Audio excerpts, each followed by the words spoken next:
¿Hay inseguridad, infelicidad y temor en tu vida? La serie profética Descubriendo los símbolos del Apocalipsis, presentada por el pastor y evangelista internacional Eduardo Canales, te ayudará a encontrar paz, seguridad y felicidad. Al estudiar el libro de Apocalipsis, descubriremos que es un libro histórico, profético, simbólico, pero sobre todo, nunca olvides esto: el Apocalipsis es la revelación de Jesucristo. Padre Celestial, en estos momentos una vez más venimos a ti, pidiéndote sabiduría de lo alto. En esta oportunidad queremos sentir tu presencia en nuestras vidas. No necesariamente una emoción descontrolada, pero queremos sentir esa paz que tu Espíritu trae al alma cuando tu presencia esté en un lugar. Oh Padre, que podamos sentir esa paz en este lugar. Quita de nuestra mente las cosas que nos perturban, preocupan, que nos pueden estar distrayendo. Y que en esta oportunidad tu palabra cobre vida, sea real, que nos des esperanza, que podamos saber que tú tienes bendiciones para tu iglesia, que en esta oportunidad tú tienes bendiciones para nosotros, porque te lo pedimos en el nombre de Jesús. Amén. La presentación de esta oportunidad se titula Las 7 bienaventuranzas en el Apocalipsis. Y si tú nos has estado siguiendo durante estas presentaciones desde tu hogar, por estas transmisiones que se están lanzando, y en tu hogar estás viendo estas presentaciones, también los que estamos aquí. No sé si ustedes al ir siguiendo estas presentaciones han visto cómo se va desarrollando el libro de Apocalipsis, pero cuando yo estaba estudiando esta serie, investigando, organizando las presentaciones, repasando el libro de Apocalipsis de arriba para abajo, de abajo para arriba, encontré algo interesante y descubrí que allí había 7 bienaventuranzas que Dios tiene para su pueblo. Y descubrimos en esta serie que el número 7 es un número muy significativo en el libro de Apocalipsis. Yo ya he dicho que es el número de Dios. Y qué interesante que exactamente haya ahí 7 bienaventuranzas para el pueblo de Dios. Ahora las bienaventuranzas, amados, bendiciones, promesas le podríamos llamar, no es nada nuevo en el libro de Apocalipsis, porque ya el Señor Jesús había dado bienaventuranzas estando allí al lado del mar de Galilea, en esa colina. Y es muy conocido el Sermón del Monte, que le han llamado tradicionalmente en los círculos cristianos, pero allí el Señor Jesús dio 9 bienaventuranzas. Pero aquí en el Apocalipsis se mantiene con el mismo ritmo o con la misma simetría que se presenta, mostrando el número 7 como es un número significativo, y allí hay 7 bienaventuranzas para el pueblo de Dios. Ahora vamos a hacer una cosa, mis amados. Vamos a repasar las 9 bienaventuranzas del Señor Jesús que se encuentran en Mateo 5, versos 13 al 18. Ahí es donde encontramos esas 9 bienaventuranzas. Y aunque el Señor se las dirigió a la gente que se encontraba allí con Él, en esa colina, en ese lugar al lado del mar de Galilea, esas bienaventuranzas también son para ti y son para mí. Y ya había personas de todo tipo de caminos de la vida. Estaba el religioso, estaba el no religioso, estaba el pobre, estaba el rico, se encontraba allí también el joven, se encontraba el adulto, personas de todos los caminos de la vida. Y el Señor entonces les profirió esas 9 bienaventuranzas que de paso también, repito, son para ti y para mí. Y comenzó diciéndoles: bienaventurados los pobres en espíritu, porque de ellos es el reino de los cielos. Y tú te preguntarás, pero ¿por qué puede ser bienaventurado una persona pobre de espíritu? Debemos ser ricos de espíritu, ¿no les parece? Pero sabes, el Señor Jesús es muy sabio para equivocarse. Había mucha gente allí que los líderes religiosos los hacían sentir mal. Los fariseos, los saduceos, los escribas Había mucha gente común del pueblo que se sentían rechazados, que se sentían marginados por los líderes religiosos. Algunos de ellos aún creían que Dios no les amaba, que Dios se había olvidado de ellos. Y esa gente que se sentía así rechazada, a eso les está diciendo el Señor Jesús: bienaventurados los pobres en espíritu, porque de ellos es el reino de los cielos. Yo no sé si tú te has sentido rechazado, si alguna vez alguien te ha dicho que no te ama o que Dios no te ama, que Dios se ha olvidado de ti. Mi amado, Dios te ama con un amor infinito y el reino de los cielos es para ti también. Bienaventurados, les dijo, los que lloran, porque ellos recibirán consolación. Y había mucha gente ahí sufriendo, que estaba escuchando a Jesús, padres que habían derramado lágrimas porque sus hijos eran rebeldes contra ellos. A lo mejor estaba la esposa allí que la había abandonado el esposo, a lo mejor un esposo que no se sentía amada por la esposa y había llorado, había derramado lágrimas en su vida. Pero el Señor dijo: esos van a recibir consolación. Yo no sé si tú has llorado en tu vida, has derramado lágrimas, a lo mejor ahora estás sufriendo. Esta bienaventuranza es para ti, el Señor te va a dar consolación. Y luego dijo: bienaventurados los mansos, porque ellos recibirán la tierra por heredad. Y Dios busca ese tipo de gente, gente mansa, gente humilde, que refleje el carácter de Cristo. Ahora, hermanos, hay que entender esto también. En el mundo en el que vivimos hay gente ventajosa y confunde al cristiano manso por menso. Y hay que diferenciar en eso. Notas, como cristianos no debemos de dejar que la gente tome ventaja con nosotros, pero con todo debemos de reflejar la mansedumbre del Señor Jesús. Luego la cuarta bienaventuranza dijo: bienaventurados los que tienen hambre y sed de justicia, porque ellos serán saciados. Y había mucha gente ahí escuchando que los soldados romanos los maltrataban, los marginaban. Y hay mucha gente que se siente así en la vida. Pues el Señor dice que si tú tienes hambre y sed de justicia, tú vas a ser saciado. El Señor te va a saciar a ti. Enseguida dijo: bienaventurados los misericordiosos, porque ellos alcanzarán misericordia. Oh, amados, nosotros tenemos que ser misericordiosos con los demás. Aprender a ser como el Señor Jesús. No tratar de cortarle el cuello a la gente por cualquier cosa. Aplicar la ley de Pancho Villa, a decir: afusílenlo mientras se investiga. No, ser misericordiosos con la gente, creer que Dios todavía no ha terminado con ellos. Cometen errores, pero Dios todavía está trabajando en sus vidas, así como Dios no ha terminado conmigo también. Bienaventurados los de limpio corazón, porque ellos verán a Dios. Oh, mis amados, ¿cuánto se necesita ahora? Gente que sea limpia de corazón, de la mente. Y sobre todo en el tiempo en el que vivimos, una sociedad corrupta, donde todo lo que los medios de comunicación hacen es bombardear la mente del ser humano, al punto que nuestra mente se llega a cauterizar a las cosas buenas y acepta solamente la basura que el mundo está poniendo. Y el diablo está usando los medios de comunicación para bombardear la mente del ser humano. Pero Dios está buscando cristianos hoy por hoy que sean limpios de corazón, porque dice: ellos verán a Dios. Bienaventurados los pacificadores, porque ellos serán llamados hijos de Dios. Ese tipo de cristiano que en vez de revolver el avispero en la iglesia, busca la paz. Cuando se suscita una situación en el matrimonio, en el hogar o en la iglesia, hay quienes están listos para echarle gasolina al fuego, en vez de tratar de ser pacificadores, tratar de mostrar el carácter de Cristo y tratar de controlar la situación en el ambiente en el que nos encontremos.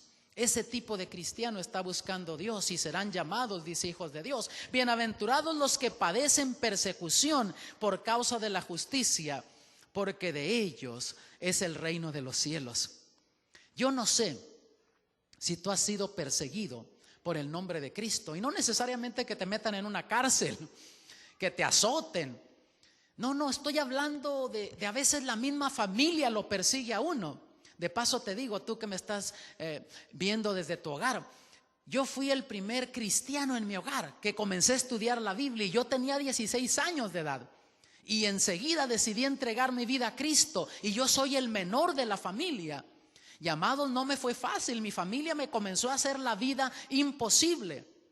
Pero te digo una cosa, ahora ellos me agradecen porque yo no cedí a la presión de ellos.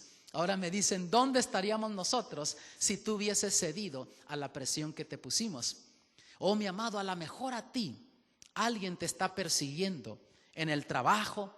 La gente es cruel. Se dan cuenta que eres cristiano y te comienzan a hacer la vida imposible nada más para probarte, a ver qué tanto resistes. Y si pierdes el control, mira el hermanito, mira cómo dice que es hermanito y mira cómo está reaccionando. La gente es cruel en el mundo hoy. Y si te están persiguiendo a ti por causa de la justicia, por causa de Cristo, la promesa es que tuyo es el reino de los cielos, de ti es el reino de los cielos. Y luego dijo el Señor, bienaventurados sois cuando por mi causa os vituperen y os persigan y digan toda clase de mal contra vosotros, mintiendo. Gozaos y alegraos, porque vuestro galardón es grande en los cielos, porque así persiguieron a los profetas que fueron antes de vosotros. Qué hermosas bienaventuranzas, ¿no te parece? 2000 años hace que el Señor dijo eso y todavía tienen validez, todavía tienen poder en las vidas de los seres humanos que viven como Dios manda aquí en estas bienaventuranzas. Pero sabes, hay 7 bienaventuranzas en el Apocalipsis para el pueblo de Dios. Y son bienaventuranzas especiales que Dios tiene para el pueblo de Dios. Y la mayoría de ellos se aplica para el pueblo de Dios que está viviendo al fin del tiempo. El número 7, dijimos, es un número simbólico, un número que se maneja en todo el Apocalipsis. Por ejemplo, se habla de 7 iglesias, 7 espíritus, 7 candeleros, 7 estrellas, 7 lámparas, 7 sellos, 7 cuernos, 7 ojos, 7 ángeles, 7 trompetas, 7 truenos, 7 cabezas, 7 diademas, 7 plagas, 7 copas, 7 montes, 7 reyes. Encuentras tú 17 simbolismos que se identifican con el número 7 en el Apocalipsis, y algunos de ellos se repiten, se identifican, se mencionan más de una vez en el Apocalipsis. En todo el Apocalipsis el número 7 representa perfección o totalidad, porque un Dios que es perfecto manejó esa terminología en el Apocalipsis y nos muestra que el número 7, que es un número perfecto, viene de ese Dios perfecto. Primera bienaventuranza para el pueblo de Dios, dice así en el capítulo 1, verso 3: bienaventurado el que lee y los que oyen las palabras de esta profecía y guardan las cosas en ella escritas, porque el tiempo está cerca. Nota, esta promesa es para los que vivimos al tiempo del fin, cuando el tiempo está cerca, cuando ya está por aparecer en gloria el Señor Jesús. Y aquí en esta bienaventuranza se mencionan 3 cosas. Número 1, bienaventurado el que lee. Tú lees la Biblia, Dios tiene una bienaventuranza, una bendición para ti. Tristemente, mis amados, mucha gente hoy por hoy está perdiendo bendiciones de Dios, porque tienen tiempo para todo en la vida, menos para estudiar la palabra de Dios sistemáticamente. Sabes que si tú te propones leer toda la Biblia en un año, lo puedes lograr. Si solo dedicas 15, 20 minutitos cada día, pero lo haces sistemáticamente sin interrumpirlo, tú fácil te lees toda la Biblia. Un año me propuse leerme la Biblia 2 veces en el año. Y en ese entonces también yo estaba leyendo otro tipo de libros. Me leí como 15 libros que hablaban de la Biblia, de familia, y con todo me propuse y me leí la Biblia 2 veces en el año. Se puede hacer. Y es increíble el conocimiento que adquieres, y pareciera como que la Biblia, mis amados, y no pareciera, así lo es una fuente inagotable. Entre más hondo vas al pozo, más está sacando, no se agota. No es como otro libro que lo leíste una vez y ya lo vuelves a leer y no tiene sentido, te aburre. La palabra de Dios es algo especial porque fue inspirada por el Espíritu de Dios, y cada vez que la lees hay bendiciones para ti. Ahora no sabes leer, Dios tiene una bendición también para ti, porque dice: bienaventurados los que oyen. Pero ¿sabes cuál es la bendición más grande que viene a la vida de los seres humanos?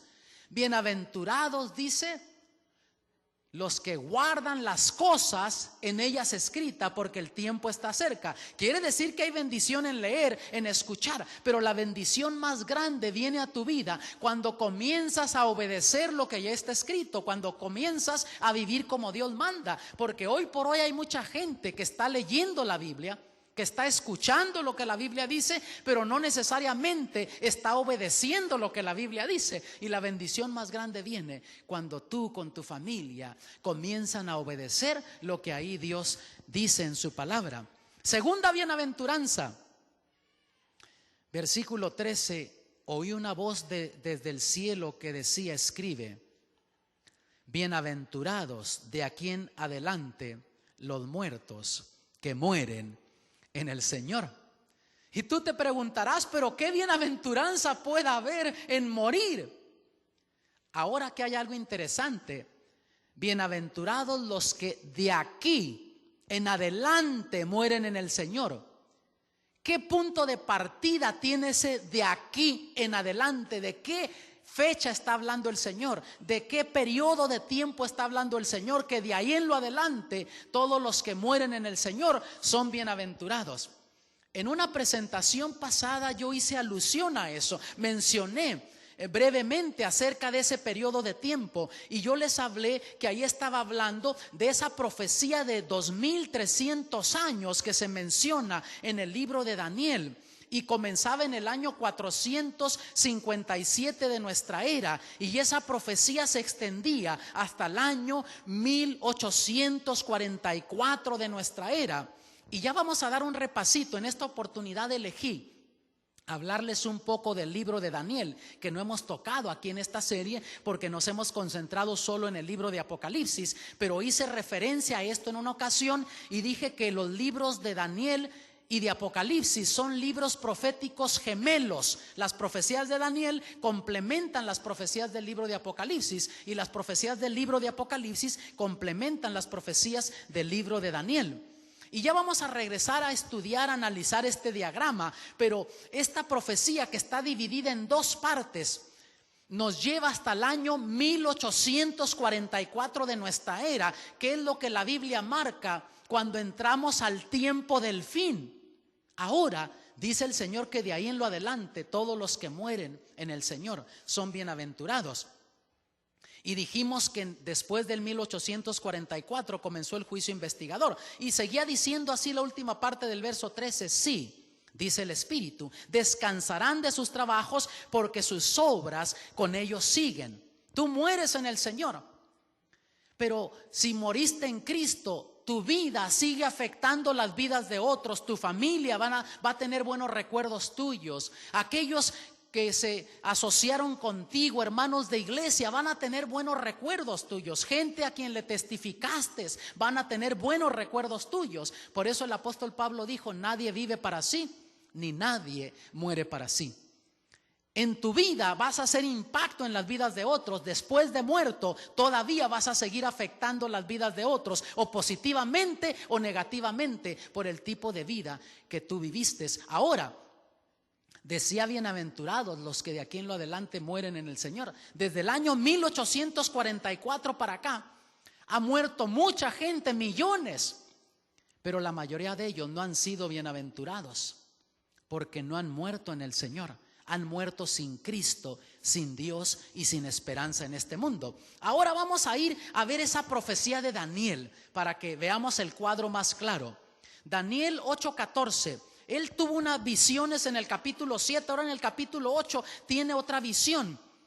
Y Dios le muestra un par de bestias allí. Y terminando de hablarle de las bestias, le dice el Señor: hasta 2300 días de tarde y mañana, y el santuario será purificado. hasta 2300 días de tarde y mañana, y el santuario será purificado. Daniel sabía lo que era la purificación del santuario. Él había crecido viendo esos servicios en Jerusalén. Lo que Daniel estaba confundido, cómo se iba a purificar el santuario, pensando él que era el santuario de Jerusalén. Cuando Dios le da esta visión en el año 551 antes de nuestro Señor Jesucristo, ya Daniel tenía años que estaba en Babilonia, había sido exiliado, allá se encontraba, fue llevado como un adolescente, ahora era una persona adulta ya avanzada en edad, se encontraba en Babilonia y pensaba cómo va a ser purificado el templo, el santuario. Habíamos hablado en un estudio pasado que la purificación del santuario era una fiesta que se llevaba una vez al año en el templo, que era la fiesta que representaba el juicio, la justificación, era un día especial, la expiación, y esa fiesta se llevaba en el otoño una vez por año. Daniel conocía eso, pero les voy a mostrar algo. Nabucodonosor hizo 3 incursiones a Israel, a Jerusalén. La primera fue en el año 605 antes de Cristo, cuando Daniel fue llevado cautivo a Babilonia. La segunda fue en el 597 antes de Cristo, cuando Ezequiel fue llevado cautivo, el profeta Ezequiel. Y la tercera fue en el año 586 antes de Cristo, cuando fue destruido el templo y la muralla y la ciudad, porque había habido un levantamiento del pueblo judío en contra del gobierno de Babilonia. Entonces vemos que destruyó el templo y la ciudad. Y ya cuando Daniel recibe esa visión en el año 551 antes de Cristo, hacía 35 años que se había interrumpido los servicios en el templo, estaba en ruinas el templo, no se llevaban a cabo esos servicios de la purificación del santuario ni otros servicios. Y él se preguntaba cómo va a ser purificado el santuario. Entonces, amados, la purificación del santuario, dijimos, era cuando el sumo sacerdote entraba al segundo compartimento. Había 2 compartimentos, el primero el lugar santo, el segundo el lugar santísimo, y una vez al año entraba a ese lugar, y era un día de expiación, un día de juicio para el pueblo de Dios. Ahora en el verso 27 Daniel escucha algo interesante aquí. Noten, se le dice a Daniel en el versículo 27, dice, o Daniel dice, cuando termina de ver esas visiones: y yo, Daniel, fui quebrantado y estuve enfermo algunos días. Y cuando convalecí, hice el negocio del rey. Mas estaba espantado acerca de la visión y no había quien la entendiese. ¿Qué era lo que Daniel no había entendido? En un estudio pasado yo les mostré las visiones que Daniel recibió, y él entendió las visiones del capítulo 2, del capítulo 7, la primera parte del capítulo 8 lo entendió él, se le explicó claramente lo que representaban esas bestias. Lo que Daniel no entendió aquí fue la visión que tenía que ver con los 2300 días que se le decía de tarde y mañana, y el santuario sería purificado, porque él pensaba que era el santuario de Jerusalén. Pero mira lo que dice Hebreos 8:5: los cuales sirven a lo que es figura y sombra de las cosas celestiales, como se le advirtió a Moisés cuando iba a erigir el tabernáculo, diciéndole: mira, haz todas las cosas conforme al modelo que se te ha mostrado en el monte. Por lo tanto, el santuario terrenal que Moisés construyó y que posteriormente se construyó en el templo también, era un modelo de lo que Dios le mostró del santuario celestial. Y entonces, en el capítulo 9 de Hebreos, versículo 24, dice: porque no entró Cristo en el santuario hecho de mano, figura del verdadero. Nota, el santuario terrenal era una figura de ese verdadero santuario que está en el cielo, sino en el mismo cielo, para presentarse ahora por nosotros en la presencia de Dios. Por lo tanto, Jesús está allí en ese santuario celestial, y de eso estaba hablando la profecía que se le dio a Daniel. No tenía que ver con el santuario celestial, terrenal, sino con el santuario celestial, cuando Jesús comenzaría el juicio investigador en el santuario celestial. Ahora el verso 24 se le dijo a Daniel: 70 semanas están determinadas sobre tu pueblo. Qué interesante. Esta profecía de los 2300 años estaba dividida en dos partes. Ahora se le viene en el capítulo 9 a explicarle a Daniel lo que no entendió del capítulo 8 y se le dice: 70 semanas están reservadas, apartadas para tu pueblo, de la visión que él había visto. La llave profética que hemos estudiado en el pasado nos va a ayudar a entender esto. Ezequiel 4:6 dice: día por año te lo he dado. Números 14:34, un año por cada día. Por lo tanto, en profecía bíblica, un día, ¿cuánto representa?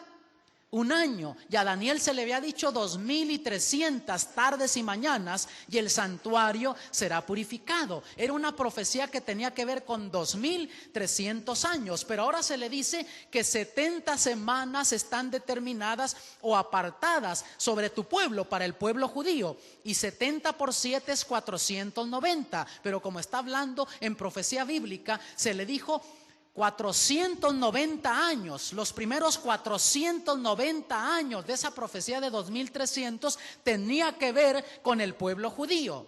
Y se le sigue explicando después a Daniel. Pero aquí vemos 2300, entonces le quitas 490 que eran para el pueblo judío, la primera parte, y te quedan 1810 años más, la segunda parte de la profecía.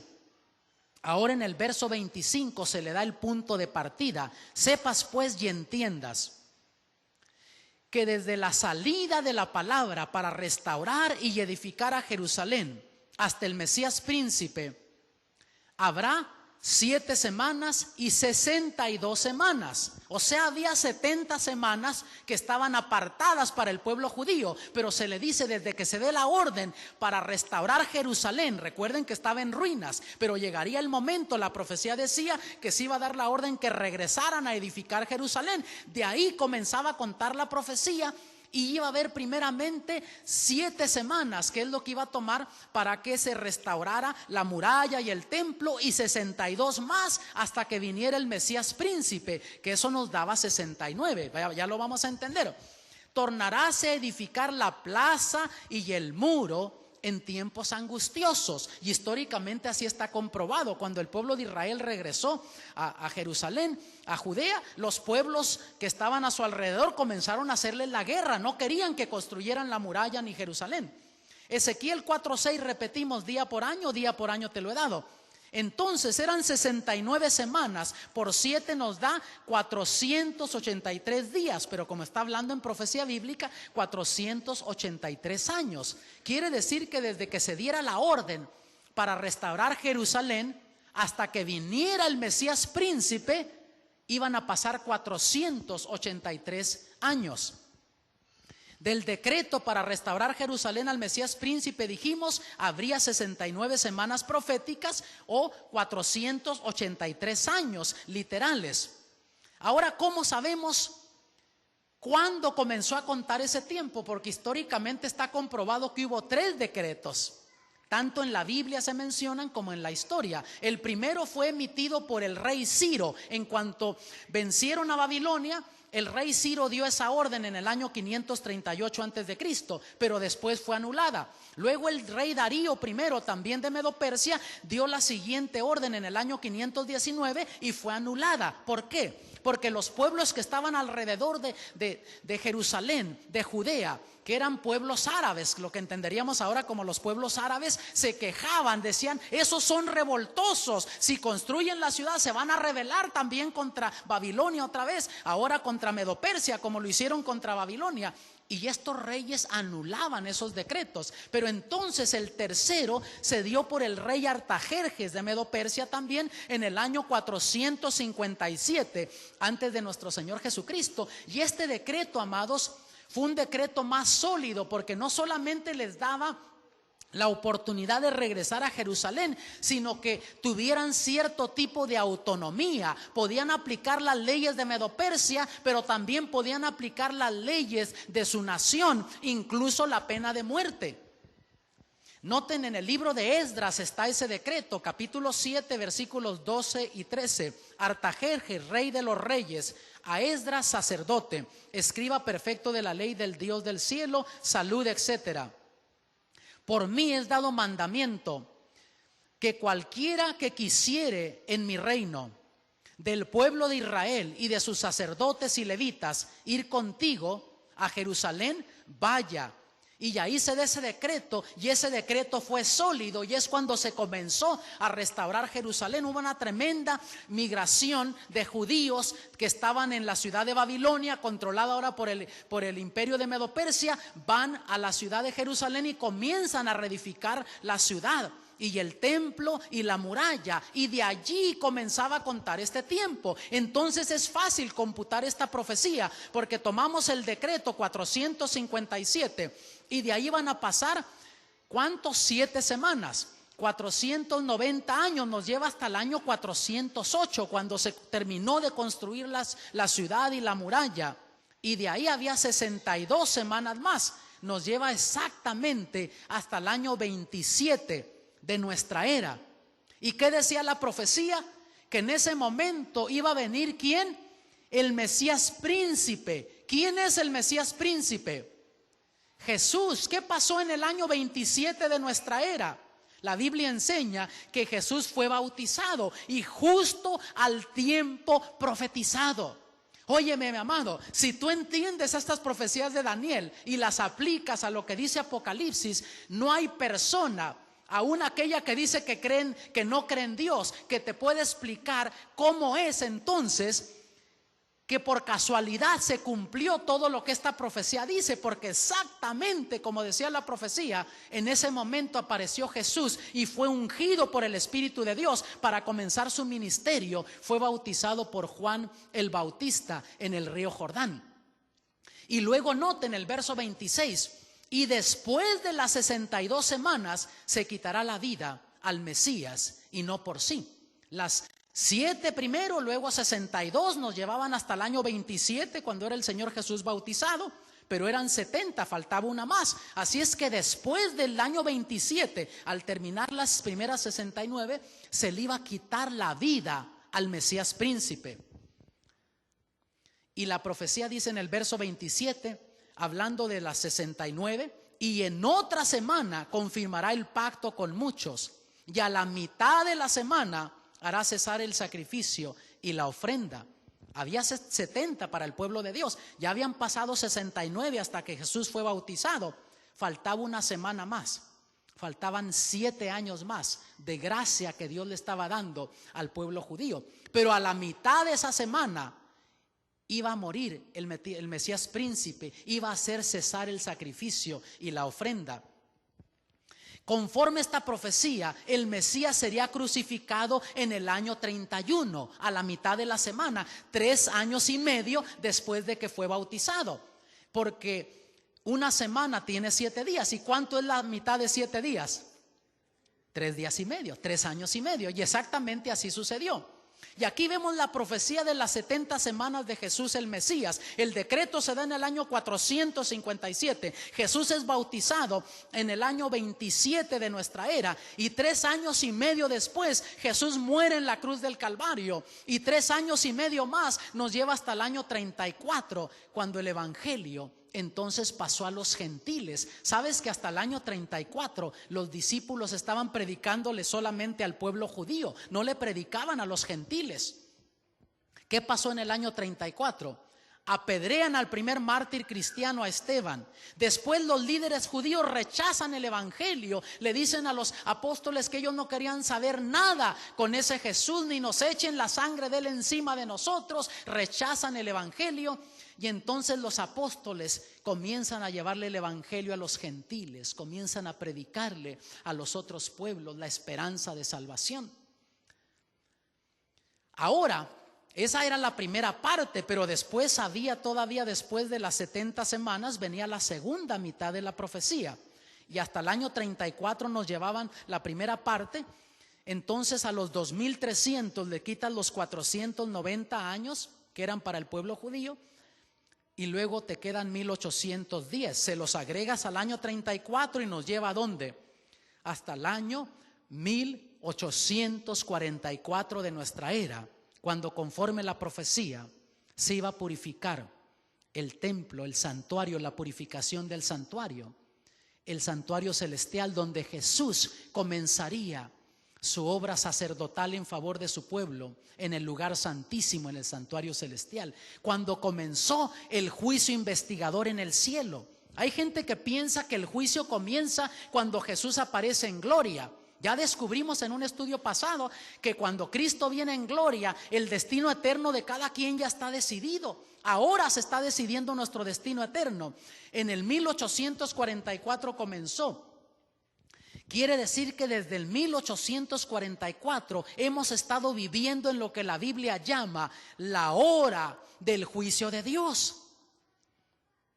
Pero cuando termine esa fase del juicio, tiene 3 fases. Juicio investigador es el primero, termina eso y se pronuncian estas palabras en el cielo, Apocalipsis 22:11. El que es injusto, sea injusto todavía. El que es sucio, ensúciese todavía.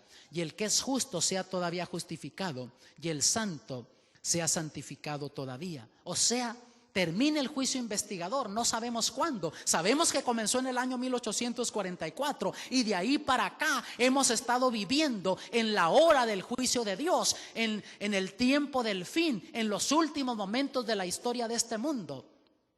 Cuándo termine ese juicio investigador no lo sabemos, la Biblia no lo dice. Pero cuando termine y Jesús termina esa obra ahí y pronuncia esas palabras en el santuario celestial, lo siguiente es Jesús viniendo en gloria por su iglesia. Dice, hecho es, y viene en gloria por su iglesia. Entonces, amados, vemos de nuevo que el año 1844 marcaba el principio del fin, cuando entramos al tiempo del fin, cuando comenzó el juicio investigador. Pero una vez que eso termine, es cuando viene la eternidad, o lo que Jesús le llamó también el fin del mundo. Y conforme las profecías bíblicas, amados, Jesús dijo que aprendiéramos de la higuera. Cuando viéramos que ya está dando sus brotos, es que ya el verano se acerca. Dijo, cuando vean todas estas cosas cumplirse, sepan que está a las puertas mi venida. Y conforme las profecías bíblicas, amados, ya no hay fecha que indica cuándo viene Cristo, eso no hay. Pero las señales nos muestran que Cristo pronto viene en gloria. Y de eso está hablando aquí cuando dice el verso 13, oí una voz desde el cielo que me decía, escribe, bienaventurados de aquí en adelante los muertos que mueren en el Señor. Está hablando de ese punto de partida. Todo el que ha muerto después del año 1844 para acá tiene esa bienaventuranza. Bienaventurados los que de aquí en adelante mueren en el Señor. ¿Por qué razón? Porque ya no sigue sufriendo, no sigue luchando en contra del pecado. Mira lo que dice Eclesiastés 3:11. Todo lo hizo hermoso en su tiempo y ya ha puesto eternidad en el corazón de ellos. Yo te digo, amado, por más que creemos en esa segunda bienaventuranza, nosotros preferimos mejor ver al Señor venir en gloria estando nosotros en vida y no tener que morir. ¿Por qué razón? Porque Dios no nos hizo para morir, puso eternidad en nuestro corazón. El pecado trajo la muerte, pero Dios nos creó para vivir eternamente. Y aunque hemos sido afectados por el pecado, nos resistimos a la muerte, porque en el alma, en el fondo, está el deseo de vivir eternamente, porque Dios puso la eternidad ahí en nuestro corazón. Pero mira, dice Dios en el Salmo 116, versículo 15, estimada es en los ojos de Jehová la muerte de sus santos. ¿Por qué razón? ¿Y por qué también es bienaventurado el que de aquí en lo adelante muere en el Señor? Oh, mi amado, porque Dios dice, este hijo mío ya está descansando en el sueño de la muerte. Este no tiene que luchar en contra de las tentaciones, en contra del diablo. Este está seguro, ya está sellado para la eternidad. Tú y yo medimos la eternidad o la felicidad en días, semanas, meses y años. Dios no, Dios mide nuestra felicidad por la eternidad. Y Él dice, este hijo mío ya está sellado, no tiene que seguir sufriendo. Mueres en Cristo, lo siguiente que vas a ver es a Jesús venir en gloria. Por eso eres bienaventurado. ¿Cuántos de los que están aquí están contentos? A ver, levanten sus manos. Porque se van a morir. ¿Pero por qué bajan la mano? Eres bienaventurado, no dice ahí, bienaventurados los que de aquí en lo adelante mueren en el Señor. Ya comprobé Notan que Dios puso eternidad en tu corazón. No te quieres morir, aunque te gustaría esta promesa del Señor, no quieres morirte. Pero sabes, va a ser una realidad. Todos aquellos que murieron en Cristo son bienaventurados porque están sellados para la eternidad y ya hay una mañana de la resurrección. Tercera bienaventuranza, versículo 15 del capítulo 16. He aquí, yo vengo como ladrón. Y no que viene en secreto, ya hablamos cuando mencionamos de las 7 plagas. Va a ser una venida como algo que nunca hemos visto, un temblor como nunca antes se ha visto. La tierra se va a convulsionar, pero viene como ladrón, en el sentido que va a sorprender a muchos, aún a muchos que se llaman cristianos, que no están preparándose espiritualmente, que están persiguiendo otras cosas en la vida. Los va a sorprender la venida de Cristo ese día. Bienaventurado, ¿quién? El que vela y guarda sus ropas para que no ande desnudo y vean su vergüenza. Oh, es bienaventurado aquel que vela, aquel que está cuidando constantemente su vida espiritual, aquel que está preparándose, estudiando, orando, manteniendo la comunión con el Señor. Y así esas ropas blancas, la justicia que Cristo te ha dado, que no se vaya a manchar, que no se dañe esa justicia, que no te veas desnudo espiritualmente, sino que estés cubierto con el manto de justicia de Cristo. Cuarta bienaventuranza, mira, el verso 9 del capítulo 19. Y el ángel me dijo, escribe, bienaventurados los que son llamados a la cena de las bodas del Cordero. Y me dijo, estas son palabras verdaderas de Dios. Oh, todo el que está escuchando ese llamado ahora, esa invitación, es bienaventurado, porque Dios te está invitando a que seas parte de las bodas, de esa cena especial que Dios está preparando en el cielo. Ese día cuando venga por su iglesia y vayamos al cielo, el Señor va a tener un tremendo banquete para celebrar la redención, lo que Jesús hizo por nosotros. Y yo te digo, mi amado, eres bienaventurado tú. Has respondido a ese llamado de Dios. Él te está invitando a las bodas. Hay una parábola en la Biblia, Jesús dijo, donde mandó y la gente no quería, rechazó. Los judíos rechazaron la invitación. Pues dijo el Señor, vayan y inviten. Y todavía había gente que rechazaba, y al último dijo, pues busquen al manco, al pierniquebrado, al que encuentren y tráiganlos para que se llene mi casa, para que haya fiesta. Quiere decir, mi amado, que ahora tú puedes venir al Señor con una vida destrozada, maltratada por el pecado, destruida tu vida, y el Señor te está llamando igual así para que vengas, y te quiere vestir de ese manto de justicia y te quiere preparar para esas bodas del Cordero. ¿No te parece maravilloso? Hermosa bienaventuranza. Quinta bienaventuranza dice así, versículo 6, bienaventurado y santo el que tiene parte ¿en qué? En la primera resurrección. La segunda muerte no tiene potestad sobre estos, sino que serán sacerdotes de Dios y de Cristo y reinarán con él 1000 años. Y esta bienaventuranza está allí para todo aquel que muera en Cristo, que sepa antes de morir que hay esperanzas de volver a vivir, que hay esperanzas de una vida eterna, que en la tumba no te va a contener ahí para siempre, porque así como Jesús salió triunfante de la tumba, resucitó. Y el libro de Corintios, primera de Corintios 15, nos dice que Jesús es las primicias, Él es la garantía de que va a haber una resurrección, porque Él resucitó, Él salió triunfante de la tumba. Y en el tiempo del apóstol Juan existía esa ideología que si muero y no veo al Señor, ¿qué va a pasar? Porque había quienes enseñaban que no había una resurrección.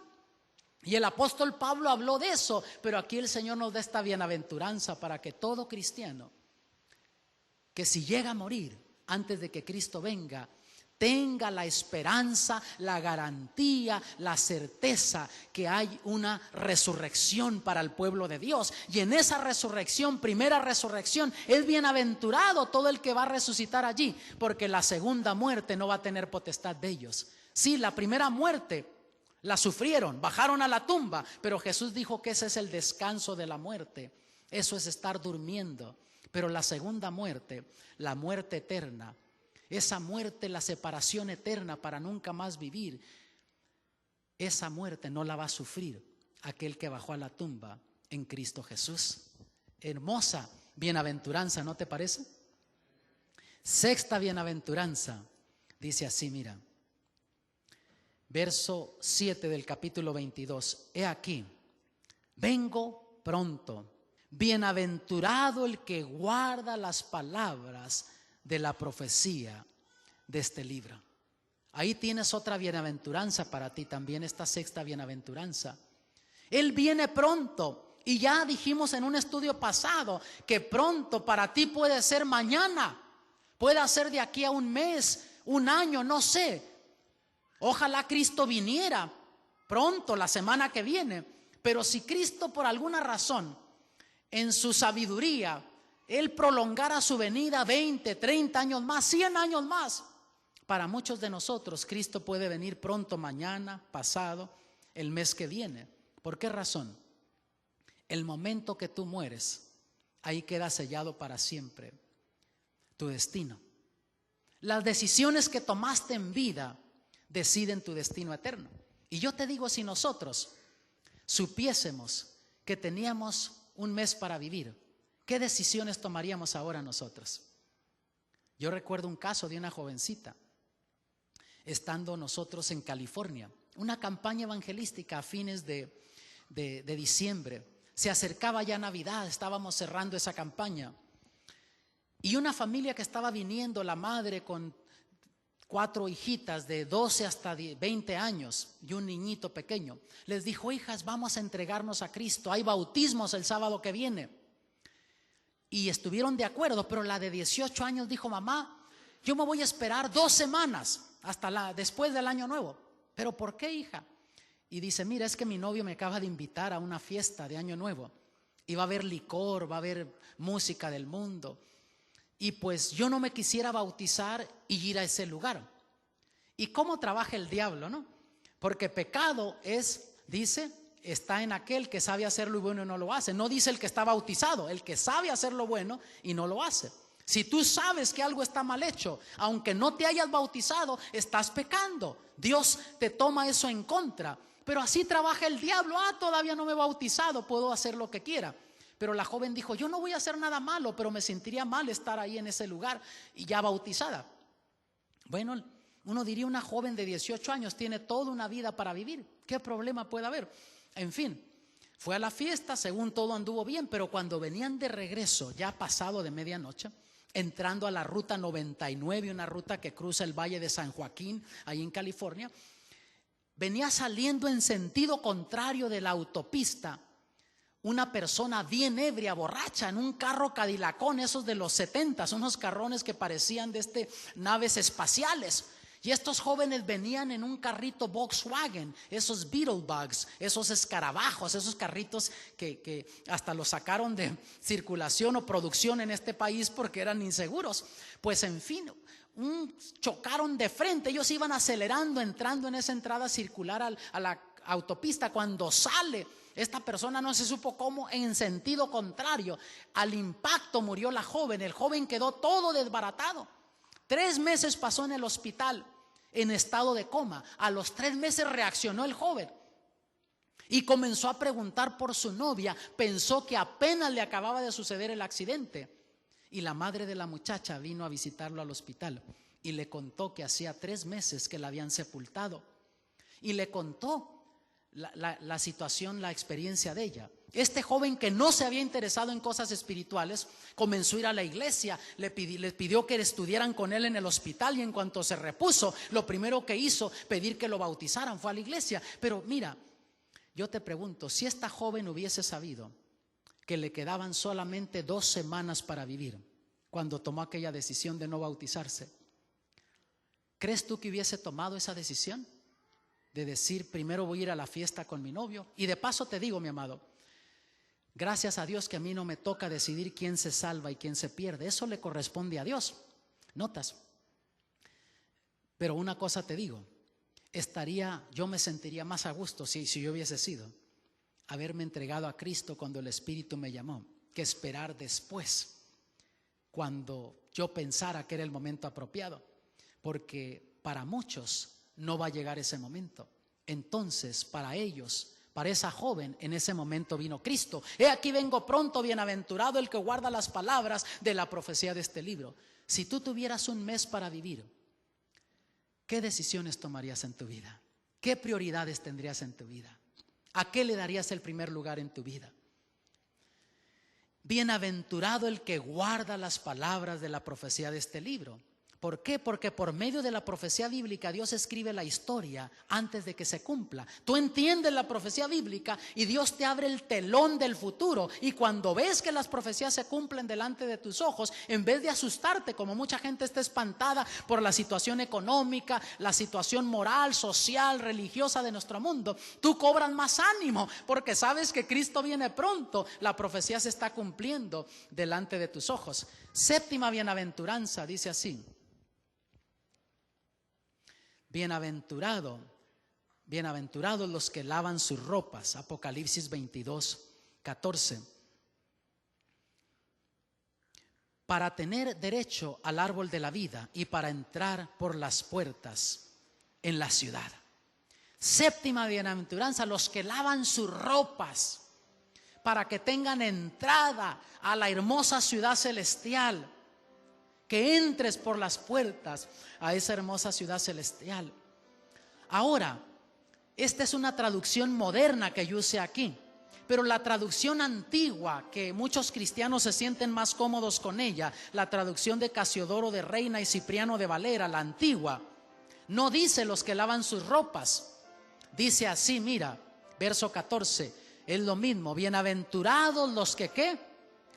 Guardan sus mandamientos, para que su potencia sea en el árbol de la vida y que entren por las puertas en la ciudad.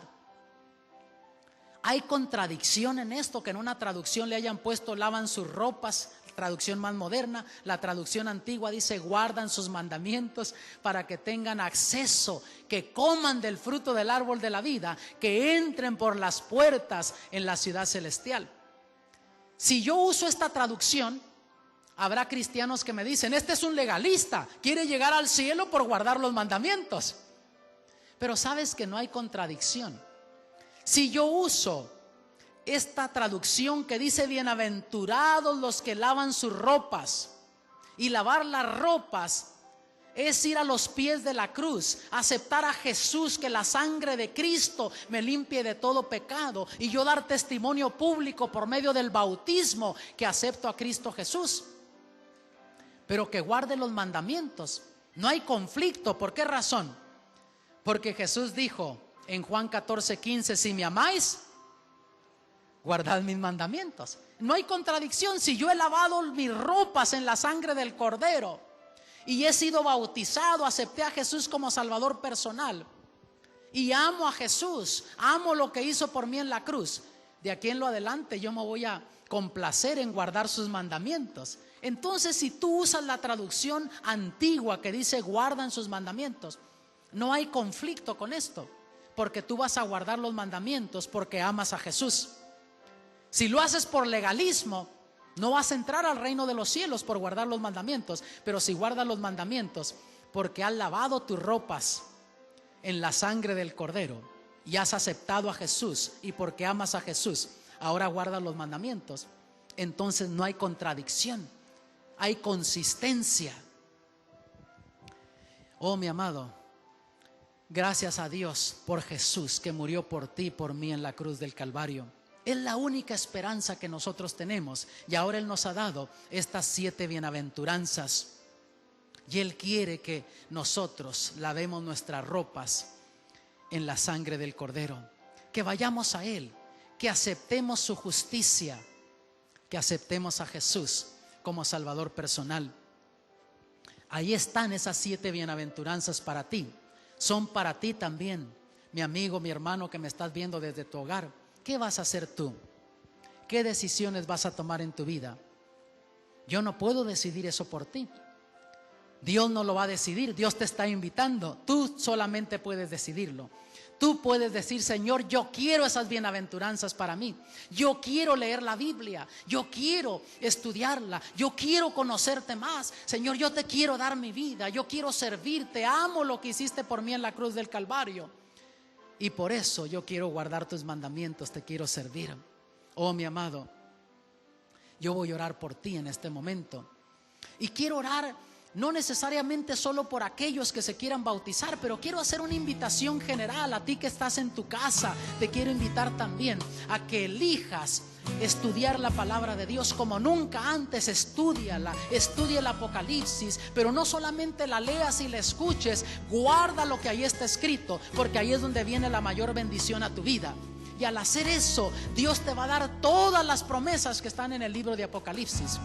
Tú, mi amado, quieres reconsagrar tu vida al Señor. Quiero invitar en general a toda la iglesia.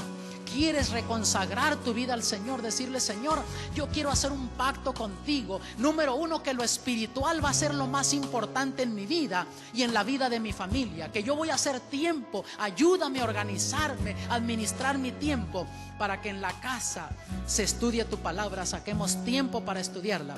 Y que conforme tú nos hables en tu palabra y por tu palabra, ayúdanos a obedecerla, a guardar lo que tú nos enseñas allí. Porque quiero ser bienaventurado, quiero tener las bendiciones que tú ofreces. ¿Quieres decirle eso al Señor? Acércate al frente, quiero orar por ti, por aquellos que quieran consagrar sus hogares, sus vidas al Señor, sus familias. Quieres que Dios bendiga tu familia, que Dios salve tu familia. Este llamado es para toda la iglesia, así es que el que quiera hacer ese compromiso con el Señor, acérquese y vamos a llenar todo el frente aquí. Y si no hay campo, suben a la plataforma, no importa, pero queremos aprovechar esta oportunidad.